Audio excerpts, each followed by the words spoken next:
সাভারের বিকেএসপিতে ঢাকা প্রিমিয়ার লিগের ম্যাচ খেলতে নেমে হঠাৎ অসুস্থ তামিম ইকবাল। ভর্তি করা হয়েছে সাভারের হাসপাতালের আইসিইউতে।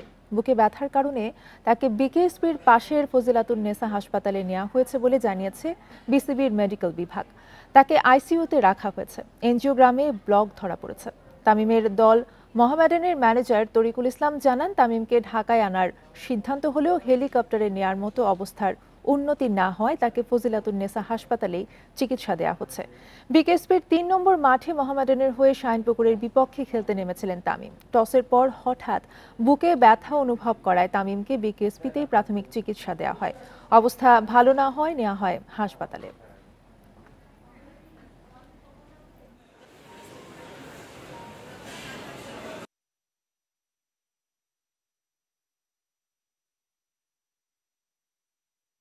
এই ঈদে জামা জুতো অ্যাক্সেসরিজের ডিসকাউন্ট।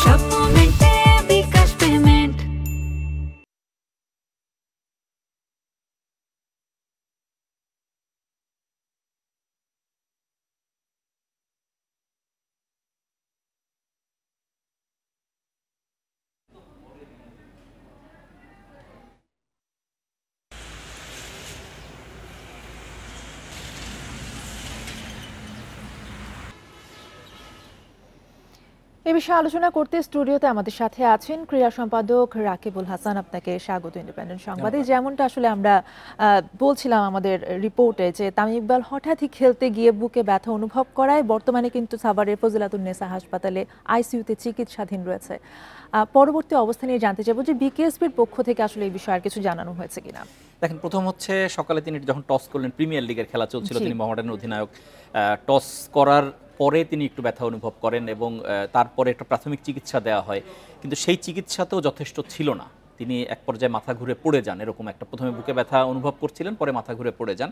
তখন আসলে আর ঝুঁকি না নিয়ে প্রথমে স্থানীয় দ্রুত হাসপাতালে নেওয়া হয়, যেটা আমরা রিপোর্টে বলছি। এখন তামিম ইকবালের যেটা হচ্ছে, এটা সাডেনলি, যেহেতু সকালে 9টা সাড়ে 9টার দিকে ম্যাচ শুরু হওয়ার কথা, তারপর পরে এই জিনিসটা আস্তে আস্তে ছড়িয়ে পড়ে এবং যেহেতু প্রথমে অসুস্থ হওয়াটা অতটা চারিদিকে, যেহেতু এটা ঢাকায় যদি হতো, মিরপুরে যদি হতো, হয়তো দ্রুত সবাই জেনে যেত। সাভারের কারণে সবার একটু তথ্য পেতে একটু দেরি হয়েছে এবং যেটা আমাদের রিপোর্টেও ছিল, মোহামেডানের যে ম্যানেজার, তার বরাত দিয়ে আমরা বারবার বলছি যে তার সঙ্গে কথা হচ্ছে এবং সবশেষ যে খবর সেটা হচ্ছে তার এনজিওগ্রাম করা হয়েছে এবং এনজিওগ্রামে ব্লকও ধরা পড়েছে এবং যে কারণে এটা ইনস্ট্যান্ট, যেহেতু চিকিৎসার একটা অংশ হচ্ছে রিং পরানো, সেই রিংটাও পরানো হবে। সেটা ঢাকার ডাক্তার যাচ্ছেন এরকম একটা তথ্য আমরা পেয়েছি। ঢাকা থেকে ডাক্তার যে সেই রিংটা পরাবেন। এখন রিং সংখ্যা একটা না দুটো সেটা নিয়ে এখনও একটু ধোঁয়াশা আছে, বাট সবকিছু মিলে এখন অবস্থাটা একটু স্টেবল। শুরুতে আনস্টেবল ছিল, এখন একটু স্টেবল। তামিম ইকবালকে কিন্তু হেলিকপ্টারে ঢাকায় আনার চেষ্টা করা হয়েছে, কিন্তু তার অবস্থার উন্নতি না হয় হয়তো তাকে, দেখেন, হেলিকপ্টারে মুভ করতে গেলে তো একটা সার্টেন ফিজিক্যাল সিচুয়েশন থাকতে হয়। সেটা যদি না থাকে তাহলে কিন্তু আপনি ওই ঝুঁকি নেওয়ার, কারণ এয়ার অ্যাম্বুলেন্স একটা জিনিস আর হেলিকপ্টার একটা জিনিস। কারণ এয়ার অ্যাম্বুলেন্স হলে আপনি সমস্ত সাপোর্ট নিয়ে একটা জায়গা থেকে নেন, যেটা আমরা অনেক সময় দেখি দেশ থেকে বিদেশে নেওয়ার সময় রোগীকে এই করা হয়। তো এক্ষেত্রে হেলিকপ্টার রেডি ছিল, কিন্তু যেহেতু অবস্থার অতটা উন্নতি হয়নি সেই কারণে একটু সময় নেওয়া হচ্ছে, বাট ডেফিনেটলি ঢাকায় আনা হবে। আমরা একটু মানে বাস্তব পরিস্থিতি জেনে আসি মিরপুর থেকে। আমাদের সঙ্গে আছেন মোহাম্মদ নাজিম। নাজিম, আজকে তো বিসিবির সভা হওয়ার কথা ছিল, যেটা একদম 11th আওয়ারে পোস্টপন্ড করা হলো এবং যদিও বিসিবি বলেনি, কিন্তু এটা তামিম ইকবালের এই ঘটনার কারণে এই বিষয়ে কোনো সন্দেহ নেই। এখন সবকিছু মিলে বিসিবির পরিস্থিতি কি, ওখানে কারা আছেন, কারোর সাথে কথা হয়েছে কিনা, বা বিসিবির কর্মকর্তারা কি সাভারে গেছেন নাকি ঢাকায় অপেক্ষা করছেন, সব মিলে অবস্থা কি? সকাল থেকে যখন আপনার এই ঘটনাটা ঘটলো, তার আকস্মিক কিন্তু একটা সিদ্ধান্ত আসলো যে আপনার বিসিবি মিটিংটা ক্যান্সেল হয়ে গেছে এবং পরবর্তীতে আমরা জানতে পারলাম সেটা হচ্ছে যে তামিম ইকবালের অসুস্থতার কারণেই কিন্তু এই ঘটনাটা ঘটেছে। সেটা হচ্ছে আপনার পরিচালকরা সবাই কিন্তু ঢাকা থেকে এরই মধ্যে রওনা দিয়েছেন। তার তামিম ইকবালের চাচা আকরাম খান এবং বিসিবিসি ও নিজামুদ্দিন চৌধুরী সুজন, তারাও কিন্তু রওনা দিয়েছেন। Cricket operations chairman Fahim, Nazmul Abedin Fahim, তিনিও রওনা দিয়ে পৌঁছে গেছেন এরই মধ্যে। তাদের কাছে এখন আসলে কি, তারা যতটুকু আমাদের জানিয়েছিলেন, তাকে লাইফ সাপোর্টে রাখা হয়েছিল এবং পরিস্থিতি আসলে তখন এতটাই গুরুতর ছিল যে হয়তোবা আপনার ঢাকাতে নিয়ে আসার মতো পরিস্থিতি তৈরি হয়নি। কারণ আপনি যেমনটা বললেন যে আপনার শারীরিক অবস্থা তেমন একটা স্থিতিশীল ছিল না, বিধায় কিন্তু আপনার হেলিকপ্টার যোগে কিন্তু ঢাকায় নিয়ে আসা হয়নি। এখনো পর্যন্ত সে সাভারে আছেন এবং সেখানকার যে পরিস্থিতি সেটা হচ্ছে যে আপনার মোহামেডানের ম্যানেজার কিংবা তা আপনার দলের যে ফিজিও আছেন কি ম্যাসাজম্যান তার সাথে কথা হয়েছিল, সেটা হচ্ছে তিনি জানিয়েছেন যখন তাকে নিয়ে আসা হয়েছিল তখনকার অবস্থা কিন্তু খুবই গুরুতর ছিল, যে আপনার মুখ দিয়ে ফেনা বের হয়ে যাওয়ার মতো অবস্থা ছিল। তো এই জিনিসগুলো আসলে খুবই মানে ভীতিকর অবস্থা ছিল। তবে এখন আপনার ডাক্তারদের মোটামুটি এখন পর্যবেক্ষণে আছেন এবং পরিস্থিতি কিছুটা হয়তোবা নিয়ন্ত্রণে আসার পরিস্থিতি হয়েছে। এবং পাশাপাশি যদি আরেকটা কথা বলে রাখি, সেটা হচ্ছে যে তার কিন্তু ব্লক ধরা পড়েছে এবং এরই মধ্যে আপনি জানিয়েছেন সেটা হচ্ছে যে পরবর্তীতে তার চিকিৎসার ব্যবস্থা এবং সেখানে কিভাবে ব্যবস্থা নেওয়া হবে সেটা নিয়ে কিন্তু সিদ্ধান্ত নেওয়া হবে। এবং এর মধ্যে ঢাকা থেকে আপনার চিকিৎসকরা কিন্তু রওনা দিয়েছেন, সেখানে পৌঁছে কিন্তু তারা এখন পরবর্তীতে একটা মেডিকেল টিম কিংবা একটা মেডিকেল বোর্ড গঠন করার কথা হচ্ছে আমরা যতটুকু জানতে পেরেছি। এবং পরবর্তীতে সেখান থেকে আপনার পরিস্থিতি নিয়ন্ত্রণে আনার জন্য যদি একটু শারীরিক অবস্থা ভালো হয় তখন হয়তোবা ঢাকা এভার কেয়ার হাসপাতাল নিয়ে আসা হবে তাকে। নাজিম, আপনি আমাদের সঙ্গেই থাকুন, আমরা একটু সাভারে যেতে চাই। আমাদের প্রতিনিধি রুবেল আমাদের সঙ্গে যোগ দেবেন।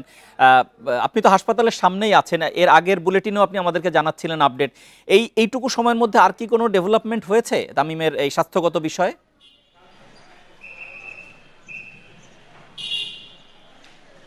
দেখুন, ঘটনাটি শোনার পরে যখন তামিম ইকবালকে এই কেপিজি ঢাকা হাসপাতালে নিয়ে আসা হয়, এরপরেই কিন্তু এই হাসপাতালে আমরা এসেছি এবং এখানে কর্তব্যরত যে চিকিৎসকরা রয়েছেন তারা কিন্তু তাকে চিকিৎসা দেওয়ার জন্য কিন্তু তারা ব্যস্ত রয়েছেন। চিকিৎসকদের সাথে আমাদের আসলে আনুষ্ঠানিক এখন পর্যন্ত কথা বলার সুযোগ হয়নি, তবে বিকেএসপির ভেতরে যে একটি হাসপাতাল রয়েছে সেই হাসপাতালের যিনি মেডিকেল অফিসার রয়েছেন ডাক্তার শামীমুর রহমান, তার সাথে আমার কথা বলার সুযোগ হয়েছে। তিনি আমাকে ঘটনার যে বিবরণটি দিয়েছেন, তিনি বলেছেন সকালে যখন তামিম ইকবাল খেলতে গিয়েছেন বিকেএসপিতে তখন তিনি বুকে সামান্য ব্যথা অনুভব করেছিলেন এবং তিনি প্রাথমিকভাবে সেই ব্যথাটিকে কিন্তু গ্যাস্ট্রিকের ব্যথা হিসেবে মনে করেছিলেন এবং তিনি বলেছিলেন যে তিনি খেলবেন না। টস হওয়ার পরে তিনি যখন তার ব্যথা কিছুটা কমে গিয়েছিল, এরপরে আমরা শুনেছি যে তিনি ফিল্ডিংয়ে নেমেছিলেন। ফিল্ডিংয়ে নামার পরে তার যখন ব্যথাটি যখন আবার বেড়ে যায় তখন কিন্তু তার যে নিজের যে গাড়িটি রয়েছে সেই গাড়ি করে কিন্তু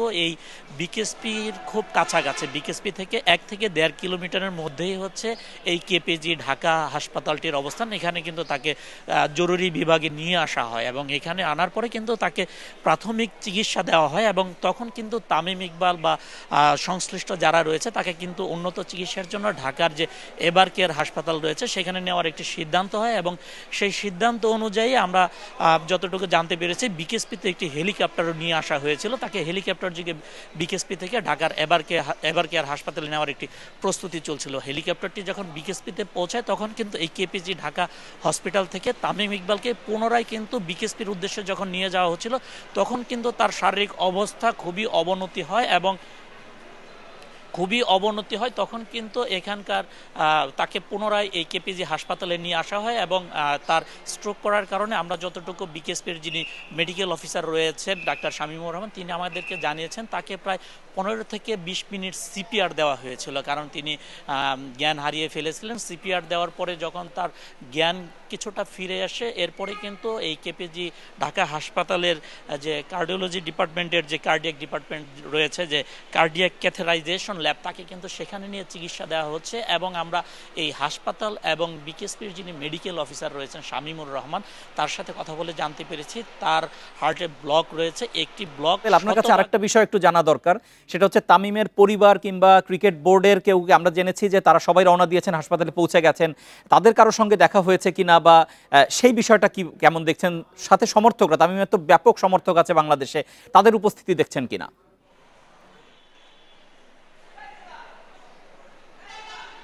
দেখুন, কেপিজি হাসপাতাল এটি একটি নার্সিং ইনস্টিটিউট, এখানে কিন্তু শিক্ষার্থীরা রয়েছে, তারাও কিন্তু খেলাপ্রেমী এবং আশেপাশে যখন বিকেএসপি থেকে এই ঘটনাটি ছড়িয়ে পড়ে তামিম ইকবাল স্ট্রোক করে খুবই মুমূর্ষু অবস্থায় এই কেপিজি ঢাকা হসপিটালে ভর্তি রয়েছে, এরপরে কিন্তু আমরা দেখতে পেয়েছি যে আশপাশের যে ক্রীড়াপ্রেমী যারা রয়েছে তারা কিন্তু হাসপাতালে এসে ভিড় জমাচ্ছেন এবং তামিমের যে স্বজনরা রয়েছে যাদের আসার কথা রয়েছে আমরাও শুনেছি যে তারা এর মধ্যে পথিমধ্যে রয়েছে, তারা হয়তো বা কিছু সময়ের মধ্যে হাসপাতালে পৌঁছাবে এবং ক্রিকেট বোর্ডের বা বিসিবি কর্তারা যারা রয়েছেন এরই মধ্যে কিন্তু দু একজন হাসপাতালে এসে পৌঁছেছেন। তারা কিন্তু হাসপাতালের যে চিকিৎসক রয়েছেন বা ঊর্ধ্বতন কর্মকর্তারা রয়েছেন তার সাথে কিন্তু তারা তামিমের শারীরিক অবস্থার যে খোঁজখবর সেটি তারা নিচ্ছেন। সবাই কিন্তু তামিমের শারীরিক অবস্থা অবনতি হওয়াতে সবাই কিন্তু দেশবাসীর কাছে সবার কাছে কিন্তু তামিমের জন্য দোয়া প্রত্যাশা করছেন। সবাই বলছেন তামিম সুস্থ হবেন, মাঠে ফিরবেন, এটাই কিন্তু সবাই কামনা করছেন। এবং তামিমের স্বজনরা এখানে আসার পরে হয়তোবা তাদের সাথে আমরা কথা বলার চেষ্টা করব এবং তামিমকে এই হাসপাতাল থেকে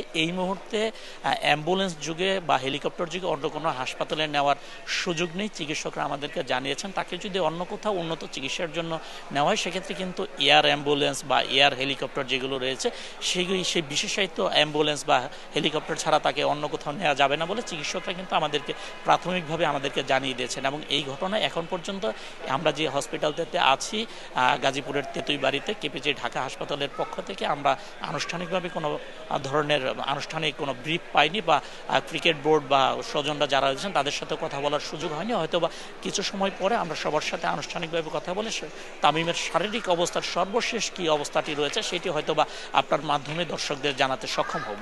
রুবেল এবং নাজিম, আপনাদের দুজনকে অসংখ্য ধন্যবাদ আমাদের সঙ্গে যোগ দেওয়ার জন্য। আপনারা তামিম ইকবালের আপডেট নিতে থাকুন। অর্থে যেটা আমরা শুনছিলাম যে তামিম ইকবালের যে সিচুয়েশন এখন সেটা যেহেতু এনজিওগ্রাম হয়ে গেছে, রিং পরানো হবে, একটা ম্যানেজেবল কন্ডিশনে চলে এসেছে, তামিম একটু স্টেবল অবস্থায় আছেন এবং যেটা বারবারই বলা হচ্ছিল যে এই স্টেবল অবস্থায় আনতে পারার পরে কিন্তু ওখান থেকে মুভ করা হবে, ঢাকায় আনার বিষয়টা আছে। এবং হার্টের যেহেতু হার্ট অ্যাটাক হয়েছে, হার্ট অ্যাটাকের একটা খুব বড় বিষয় হচ্ছে ওই মুহূর্তে সাপোর্টটা দেওয়া, যে সাপোর্টটা আসলে বিকেএসপি থেকে প্রথমে বিকেএসপির হাসপাতাল তারপরে সাভারের যে হাসপাতাল সেখানে মিলিয়ে ওই সাপোর্টটা এখন প্রায় শেষের দিকে এবং এরপরে হয়তো ঢাকা আনা হবে। এটাই সব মিলে আমরা যেটা প্রতিদিনের মাধ্যমেও জানলাম এবং ক্রিকেট বোর্ডও নিশ্চয়ই একটা অফিসিয়াল স্টেটমেন্ট দিবে যখন পুরো জিনিসটা একটু ম্যানেজেবল হয়ে আসবে। তাদের সভাটাও আসলে বন্ধ করা হয়েছে, সভা করার তো সুযোগই ছিল না, কারণ ঠিক না। সভার 15 মিনিট আগে এই ঘটনাটা মানে চারিদিকে ছড়িয়ে পড়েছে। এবং তামিম ইকবালের কিন্তু বিপুল ভক্ত সমর্থক আছে আমাদের পুরো দেশ জুড়ে, দেশের বাইরে সবাই কিন্তু আসলে এরকম একটা খবরে অনেকটা ভেঙে পড়েছে। অবশ্যই আমরা সবাই আশা করব তিনি দ্রুতই সুস্থ হয়ে উঠবেন। অবশ্যই। আপনাকে অসংখ্য ধন্যবাদ আমাদের সাথে যুক্ত হবার জন্য।